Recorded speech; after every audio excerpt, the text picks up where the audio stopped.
Pinagpapaliwanag ng ombudsman ang ilang opisyal ng gobyerno kaugnay sa pag-aresto kay dating Pangulong Rodrigo Duterte noong Marso.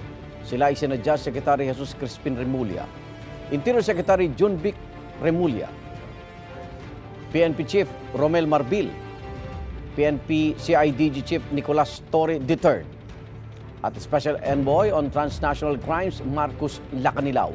Ang utos ng Ombudsman ay kasunod ng rekomendasyon ng Senate Committee on Foreign Relations na imbestigahan at sampahan ng reklamo ang mga nasabing opisyal. Ayon sa chairperson ng komite na si Senador Amy Marcos, lumabas sa kanilang imbestigasyon na bahagi ng anyay demolition job laban sa pamilya Duterte ang pag-aresto sa dating Pangulo.